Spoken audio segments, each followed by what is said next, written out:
All right. Hi, everybody. Welcome to Let's Chat with Lisa G. And today I have Tina Caul. Tina Caul she's absolutely amazing. She's been in real estate for 21 years. She runs a real estate team in Raleigh called the Caul Group. Um, That's right. huh? I said that's right. That's right. And they will sell over 1,000 homes this year.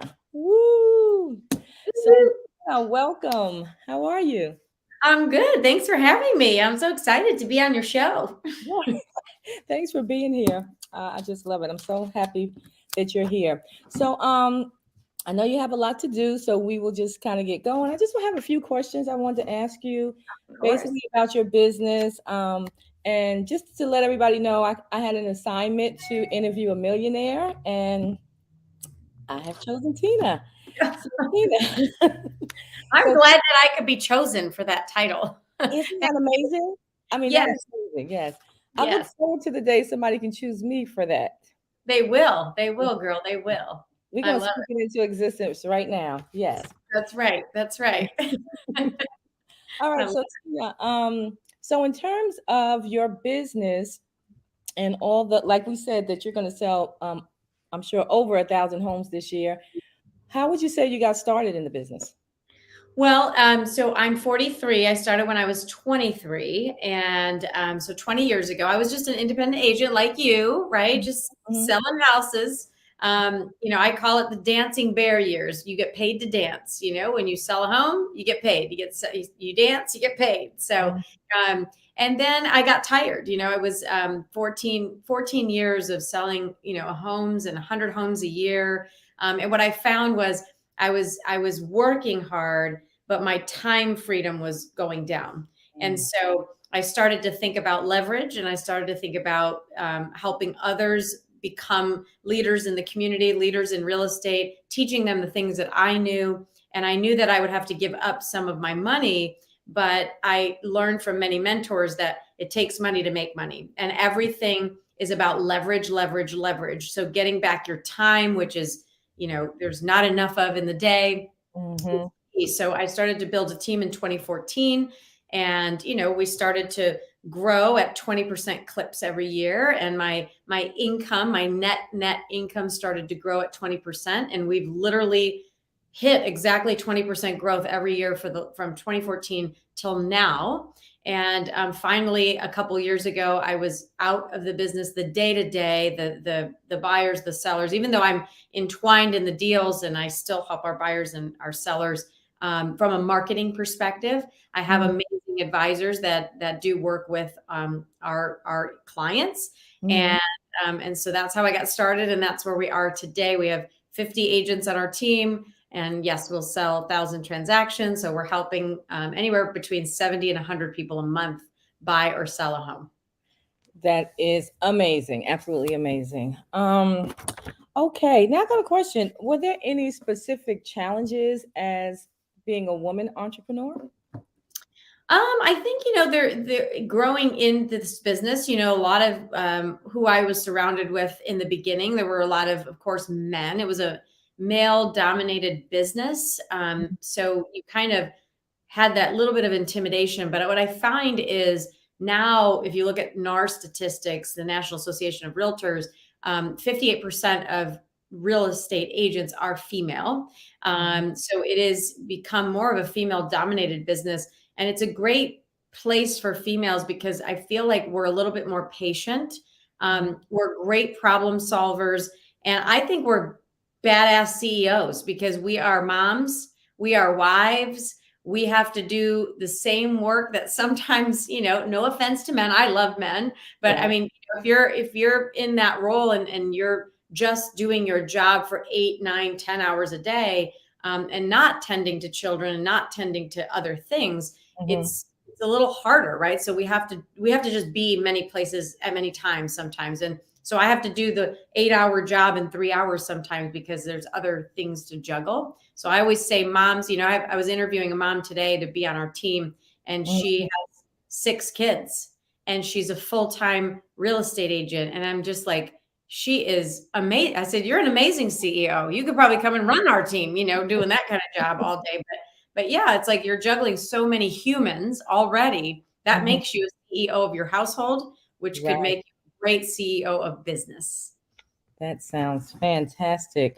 So, what would you say is the hardest part about starting a business? Because I know we have a lot of people that will watch this who would like to get their business going, be it real estate or not. What would Mm-hmm. you say is kind of the hardest thing? And what would you say are some tips that they could use to get going?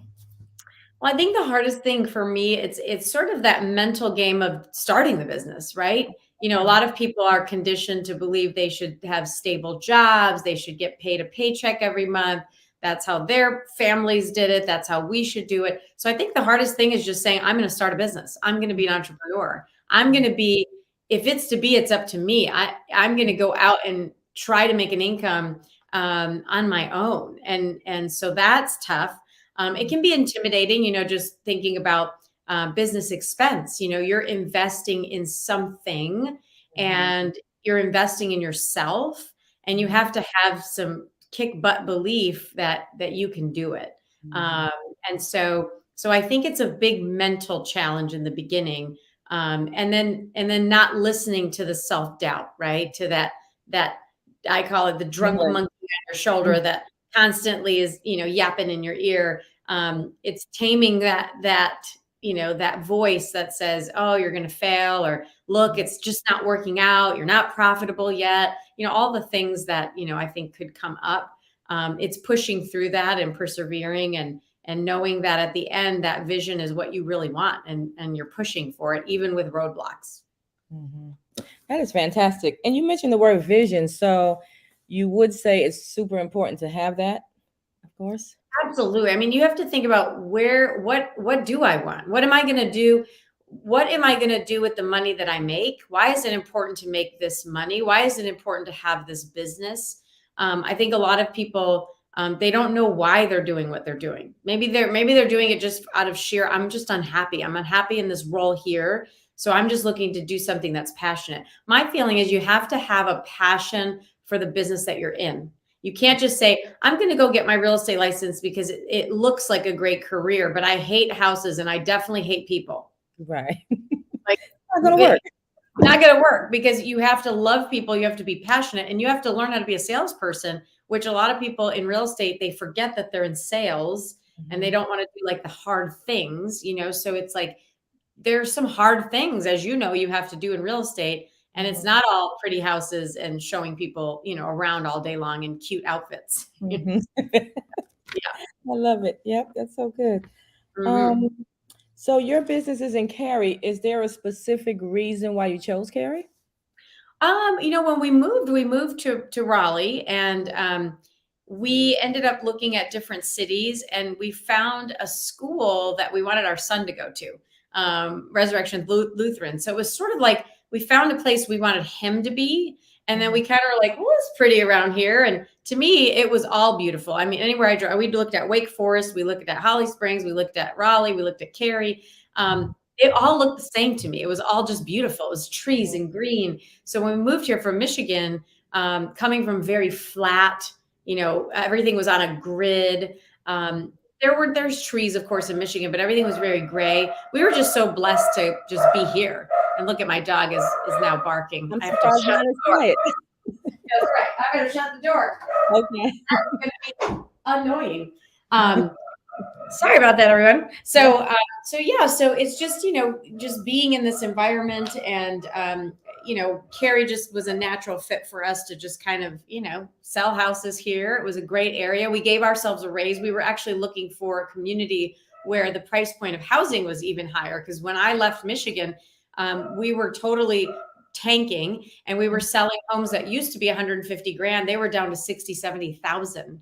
So Wow. when we moved to Cary, and the average home price was 200 at the time, which was 12 years ago, we Yeah. were thrilled. We were thrilled to be average 200. We were selling homes for 250, 275, thinking we had struck gold. Um, Right. and then luxury was like 500 to 800, Hmm. you know, and now it's like crazy that, you know, everyone's going to sell $1 million home soon because our Raleigh market's on fire. Right. Absolutely. Yep. I received that. Okay. Yeah. Yeah. Yes. Receive it, take it, and believe it. That's Because it. it's happening. It's happening. Absolutely. It is. All right. I'll just ask you one more question if that's okay. Of course. What would you say, or have you failed? Or how many times have you failed? And what kept you going if you did? I had mentors that told me failure, expect it. And not only expect it, get good at it. When you fail at something, what did you learn from it? Because you're going to fail. In Mhm, fact, if you go into something expecting not to, you're having unrealistic expectations. mhm, So I fail at a lot of things, but the reason I win in my mind is I don't give up. You only fail officially when you've thrown in the towel. mhm, So you have to never stop starting, never mhm, stop starting on the dream, right? So you fail at something, you go, okay, how can I restart this? Okay, so that failed. What did I learn? Let me try again. Let me try again. Let me try mhm, again. mhm, So there's lots of failures. Just like, for me, a big catalyst to my business was prospecting and calling on the phones. And mhm, so I think a lot of people go in because they're looking for the yes, they're expecting yeses. And for mhm, me, it was, I knew that 20 no's a day would make me a millionaire. 20 mhm, no's. So I was counting the no's while everybody was getting discouraged looking for the yes. mhm. I was becoming wealthier looking for no's because I knew that in the no's, in the 20 no's, the one yes would come out. Be there. I don't know if you guys caught that, but that was a game changer right there. I received that as well. All Good. right, this is awesome. So Tina, if people wanted to follow you or just learn more about you, how could they find you? They'll find me everywhere now. So we've found social media. We've discovered it. Mhm, So Instagram, everything's under my name. So at Tina Caul on Instagram, of course, Facebook. But yeah, if anybody needs anything or some advice, I mean, I don't know everything, but I know a little bit about real estate. Happy to help. awesome. Well, look, now there's mine. Sure, darn, Tina, yeah. Tina, you have been awesome. I do consider you a mentor of mine. I feel honored that you were able to spend some time with me today, and I Of just course. thank you so much. Well, I love you, girl. Okay, love you too. Many Smoochie. blessings. Okay, same to you. All right, guys. Bye bye. Bye.